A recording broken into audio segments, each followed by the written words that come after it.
Con nuestro segundo invitado del día vamos a hablar de la adicción a las apuestas deportivas que se disparan con el Mundial de Fútbol de Qatar. Aumentan también la adicción al juego de las personas cada vez más jóvenes. Uno de los problemas para atacar esta delicada situación es la normalización de este comportamiento a nivel social, como lo estábamos hablando también con Mar Romero Sala en múltiples publicidades que vemos en estos partidos cada vez más frecuentes. Saludamos entonces a nuestro segundo invitado del día. Él es Sergio García Soriano, él es psicólogo, experto en adicciones. Gracias, Sergio, por estar con nosotros esta mañana de lunes para nosotros aquí en Directo América de France 24. También nos acompaña en el estudio nuestra periodista experta en salud, Mar Romero Sala. Buenos días, Sergio. Muchas gracias por acompañarnos. Mira, lo primero que te queríamos preguntar para volver a hacer una pequeña reintroducción es por qué los juegos de azar o las apuestas se pueden considerar una adicción y cómo se comporta esta adicción. Buenos días a toda la audiencia. Gracias por mi invitación. Es importante pensar que uno puede ser adicto a cualquier cosa. Por lo tanto, antes lo que hacíamos era una nosología donde diferenciábamos aquellas adicciones que tenían que ver con sustancias y después descubrimos las adicciones que no tienen que ver con sustancias, pero eso no las hace más débiles o no las hace menos perjudiciales. Tendríamos la adicción a los juegos y tendríamos la adicción a los videojuegos. Por lo tanto, las apuestas en este momento, debido al Mundial de Qatar, están en boga. ¿Por qué? Porque hay más predisposición a estar mirando lo deportivo y, por lo tanto, también está abierta la puerta a hacer apuestas, a, de alguna manera, entrar en conflicto o entrar en rivalidad para adivinar cuál es el premio, cuáles son los goles, y a partir de ahí esa adicción o esas personas vulnerables que ya presentaban una sintomatología en la cual había una gran preocupación por lo económico, hay también de alguna manera una gran ambición porque piensan que invirtiendo poco van a ganar grandes cantidades cuando la realidad les muestra poco a poco que eso no es así. Por lo tanto, hay en ellos un perfil determinado que desde que acabó la pandemia tuvo también un boom. El boom fue que no podían acudir a las casas de apuestas y por lo tanto todo lo online y todo lo que tenía que ver con las apuestas se incrementaron. Y la población vulnerable fue la que más lo sufrió. Por lo tanto, tenemos que darnos cuenta que en este momento el Mundial vuelve a revivir o vuelve a hacer una alta frecuencia en aquellas personas que ya tienen esa adicción a los juegos. Claro.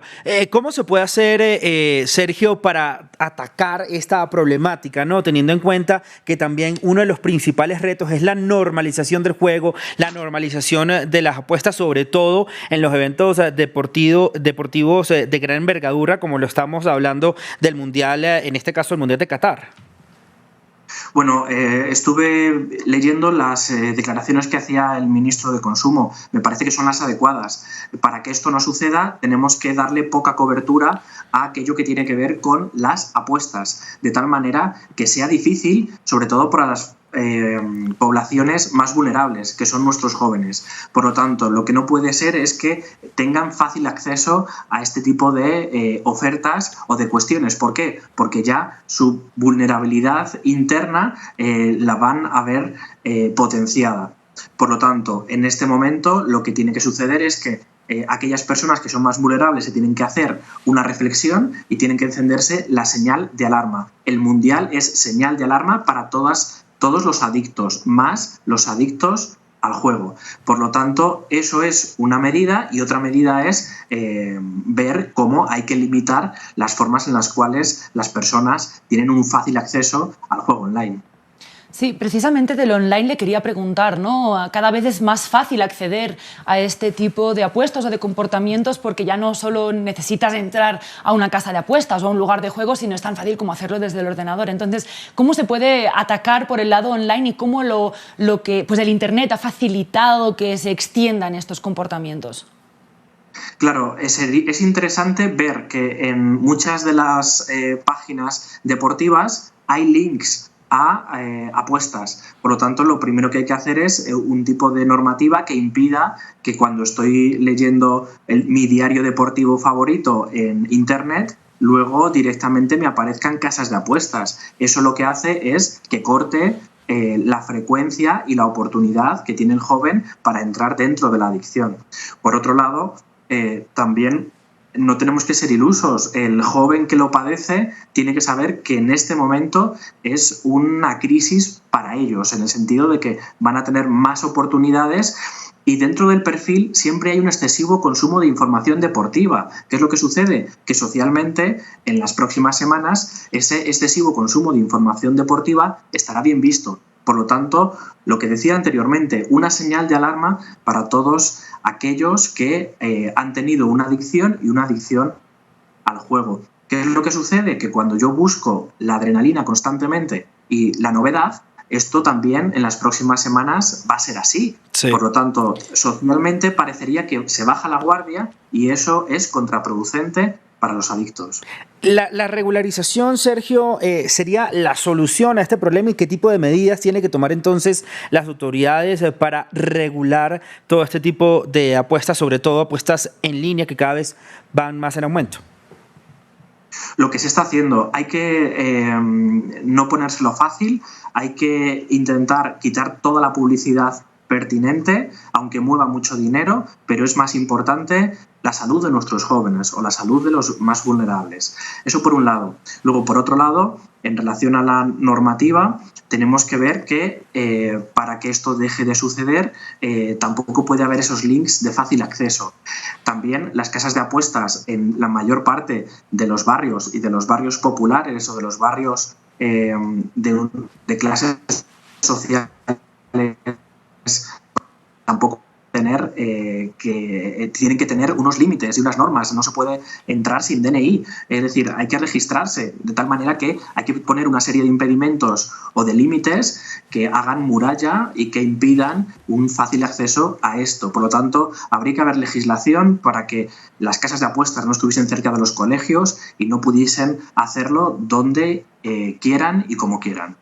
Sí, estamos hablando en este caso de la legislación en España, pero pues no aplica necesariamente a todos los países, tampoco de la región latinoamericana. Yo quería preguntarle, estaba mencionando varias veces de esas poblaciones más vulnerables, ¿no? Particularmente los jóvenes, pero también la gente que vive en barrios más populares, de clases sociales populares. Y quería preguntarle, desde la psicología, ¿cómo se explica por qué son estos grupos precisamente los que están más en riesgo? Bueno, porque tienen una ilusión de cambiar de clase fácilmente, con la varita mágica. Y entonces viene esa ilusión que pueden tener ellos de cambiar de clase y de tener todas sus necesidades cubiertas.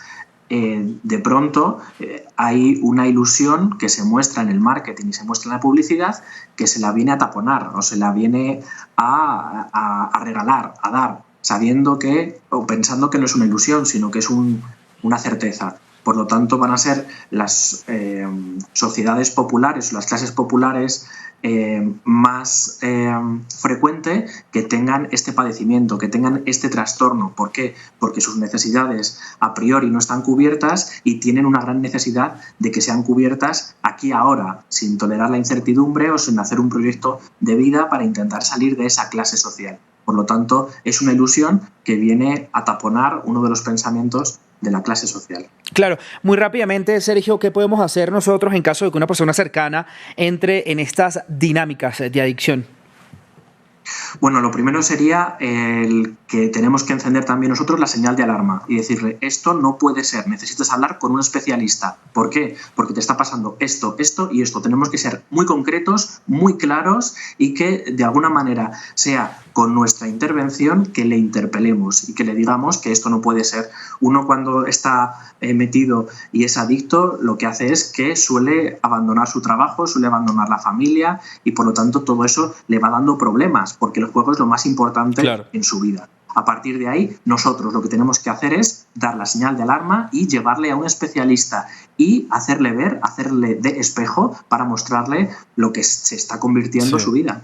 Y no normalizar esta problemática, ¿no, Omar? Por supuesto. Por supuesto. Es que lo más importante es que nosotros, como sociedad, nunca normalicemos esta problemática. Es un problema muy serio y aunque no haya consumo de sustancias, Aunque no siempre haya consumo de sustancias, el paciente tiene una serie de síntomas muy claros. Sí. Y por lo tanto, es un padecimiento profundo y que no se puede normalizar.